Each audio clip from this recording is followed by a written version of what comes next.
Hello friends, welcome back to my channel Snehashish Sharma. और आप सब सुनाइए कैसे हैं। टाइम हो रहा है 10:18। मुझे अब टाइम मिला है क्योंकि परू अब सोई है। दिन भर खेल कूद, जब मुझे फ्री टाइम मिलता है तब मैं थोड़ा ये सब बनाती हूँ, वीडियोस वगैरह। मैंने आपको बोला ये तो अब मुझे 10:30-20 का टाइम हो रहा है, तो मुझे इस टाइम मिला है। और वैसे तो मैं डालती ही रहती हूँ परू की वीडियोस, शॉपिंग वीडियो, कोई भी कहीं से, मतलब परू की वीडियो मैं ज़्यादा डालती हूँ क्योंकि मेरे लिए वो इम्पोर्टेंट है। जैसे मेरी मम्मा के लिए मैं इम्पोर्टेंट हूँ, सो मेरे लिए वो इम्पोर्टेंट है। तो अभी वो सो रही है, जस्ट खेल कूद के सोई है क्योंकि उसका टाइम फिक्स है। वो राइट टाइम पे सोती है, 9 बजे सो जाती है। 9 ज़्यादा हुआ तो 9:20 पे उसका टाइम बंधा हुआ है सोने का, क्योंकि मैं उसे टाइम से ही सुलाती हूँ ताकि वो सुबह टाइम से उसका टाइम टेबल बना रहे, बिगड़े ना इसीलिए। और आप सब सुनाइए, मेरी भी तैयारी हो चुकी है। मम्मी भी बैठी हैं थक। परू को ज़्यादा मम्मी संभालती हैं क्योंकि ना पियर में आई हुई, थोड़ी तो मस्ती कर लूँगी ना। सही बताऊँ, थोड़ा तो एंजॉय होता ही है, हाँ या ना। होता है, हर लड़की हमेशा अपने पियर आती है ना, थोड़ा आराम मिलता है। उस अकॉर्डिंग में जब मैं मम्मी के पास आती हूँ तो मैं मम्मी को ना, तो मतलब वो नहीं है कि मम्मी संभालती हैं, थोड़ा मैं भी देखती हूँ, ऐसा थोड़ी ना है। और मैं संभालती भी हूँ परू को, लेकिन नानी के पास ज़्यादा रहता है क्योंकि नानी के पास खेल कूद में रहती है। तो नानी का प्यार अलग है, माँ का प्यार अलग है। सो वही बात है। जैसे कि ये मेरी माँ है, मैं उसकी माँ, सेम डिट्टो वही बात है। तो हर कोई मतलब करता ही है। आज जो बड़े हुए इनकी वजह से ही तो हुए हैं। ये डंडे भी मारती थी मजाक कर रही हूँ। मतलब हर पेरेंट्स सीख के लिए, समझदारी के लिए कुछ ना कुछ बोलते हैं कि बच्चे को शिक्षा देने के लिए समझाते हैं कि ये नहीं करना चाहिए, लेकिन हमें समझना चाहिए ना उस टाइम।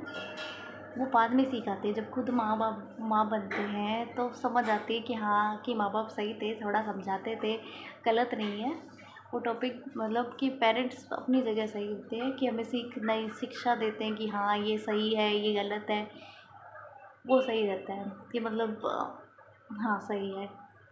तो मतलब हर कोई पेरेंट्स अपने बच्चों के लिए कुछ ना कुछ करता ही है। वैसे ही मेरी आज जिस लाइन पे मैं खड़ी हूँ, मुझे पढ़ाई लिखाई करने में, हर चीज़ में, मतलब कुछ रिश्तेदारों ने था, जैसे वो टॉपिक आया कि मतलब मेरे मम्मी पापा को भी बोला कि हाँ अब 12th पढ़ ली, शादी कर दो।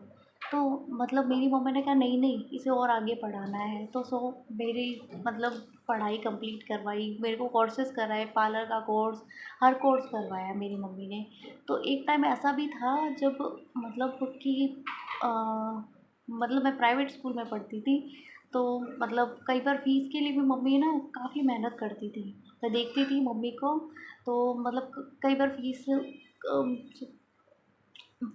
जैसे कई बार तो उसको टाइम पे करने के लिए मम्मी फ़ीस बनाती थी। तो मम्मी भी अपनी तरफ से माँ माँ है तो मेहनत तो करती थी कि मेरा बच्चे को। और मेरे ना जितने कपड़े बचपन में, अभी भी शादी से पहले इतने सूट वगैरह, वो अब थोड़े ख़राब हो गए, लेकिन इतने सूट, क्योंकि मम्मी ना अपने लिए कुछ नहीं खरीदती थी, मेरे लिए कुछ खरीद देती थी। मेरे लिए खरीदती थी कि माँ का दिल ही ऐसा होता है। तो वो मेरे लिए सब चीज़ें खरीदती थी कि हाँ ये इसको चाहिए, तो वो अपने लिए कुछ चीज़ें नहीं खरीदती थी। ऐसे ही सेम पापा, मतलब कि बच्चों की खुशियाँ तो वो रात में और टाइम करते हैं, वो करते ताकि हमें अगर अच्छी लाइफ मिल सके।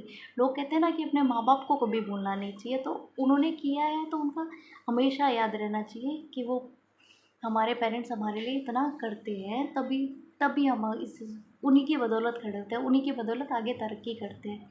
अब उस अकॉर्डिंग देखा जाए तो हर पेरेंट्स अपने बच्चों के लिए कुछ ना, और उन्हें भी समझना चाहिए। हम भी देख लो, सब हमें फ़ोन कौन दिलाता है बचपन में, हमारे माता पिता, लेकिन फ़ोटोज़ भी हम कम किसकी रखते हैं, अपने मम्मी पापा की। बात वो जो वीडियोस में बताइए वो कहीं ना कहीं सही है। और सबसे ज़्यादा हम अपने बातें किससे छुपाते हैं, माँ बाप से, लेकिन उनके साथ फ्रेंडली रहे तो उसके साथ उनके साथ वो होता है।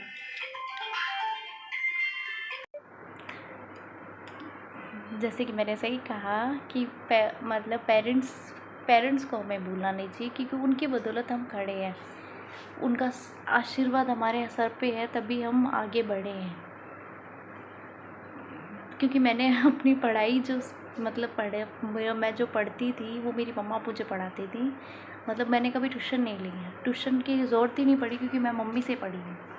वो ही मेरी क्लास लेती थी, मतलब एक टीचर का काम भी मेरी मम्मी ने ही किया है समझो।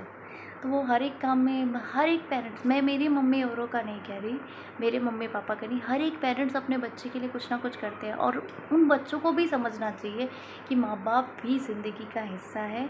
उनको कभी मतलब जैसे मैं आज ससुराल में आ गई हूँ, तो मतलब सब ससुराल में मतलब जाने के बाद भी वो इंसान को ना कभी भूलना नहीं चाहिए कि मेरे जन्मदाता मेरे माँ बाप भी मेरे लिए मतलब पहले हैं। मतलब उनको भी देखो, ससुराल भी देखो, तो ससुराल में भी वो भी माँ बाप ही हैं, उनको भी देखो। उसके अलावा अपने माँ बाप को भी मत भूलो।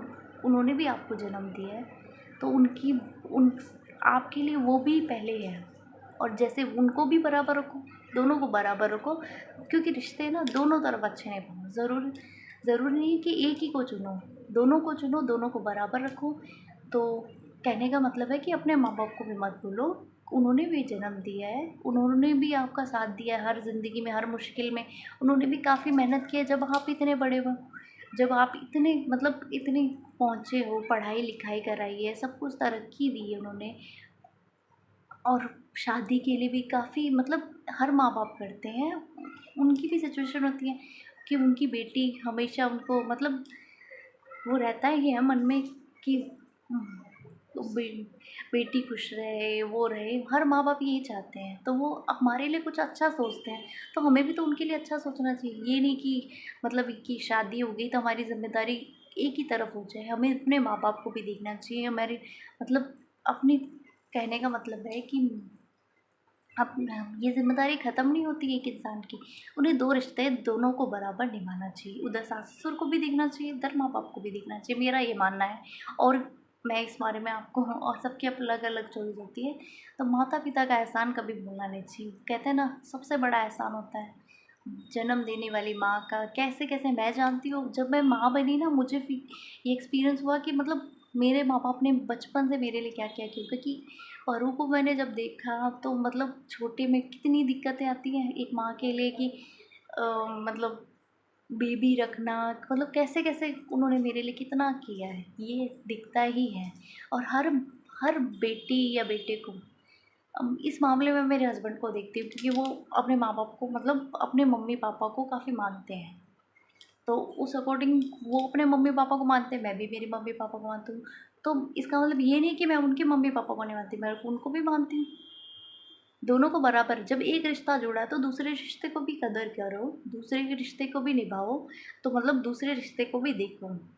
तो वही वही है ना कि मतलब बहू की ज़िम्मेदारी होती है उधर भी देखना। तो मैं अपने पीयर में अपनी भी मैं अपनी माँ की बेटी हूँ, मम्मी-पापा की बेटी हूँ, तो मैं अपने माँ-बाप को भी देखती हूँ। तो उन्होंने काफ़ी किया है मेहनत में, हर कोई माँ-बाप करता है सो वैसे ही। और उस अकॉर्डिंग दोनों तरफ देखना चाहिए। जब हर एक मतलब शादी के बाद वो हस्बैंड कहते हैं ना कि मेरे मम्मी-पापा, तो सो हमारे भी मम्मी-पापा हैं। तो हम ये नहीं होता कि शादी के बाद लड़की बिल्कुल ही पराई हो गई है, तो माँ-बाप की तरफ देखे ही ना, ऐसा होना भी नहीं चाहिए। हर किसी को देखना चाहिए कि मेरे माँ-बाप भी मेरे लिए इतना किया है। तो इतना किया की बात नहीं है। कहने का मतलब है कि अपने माँ-बाप का जो एहसान होता है मतलब हर किस बेटी को भी अपना देखना चाहिए कि मेरे माँ-बाप हैं, सेम वैसे ही। सो बस इतना ही कहना है। अब मम जब मैं जाती हूँ ना मतलब मैं मेरे ससुराल जाती हूँ तो मम्मी के ना मन में लगता है कि अरे तो बेटी हूँ, फ़ील होता है उन्हें कि अब जा रही है। तो मतलब वो रहता है कि जैसे ही मैं आने को होती हूँ जल्दबाज़ी रहती है, आ रही है तो आ रही है।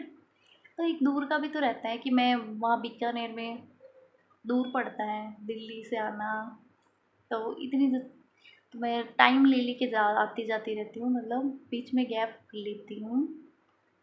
तो इधर भी देखना ज़रूरी होता है, इसीलिए।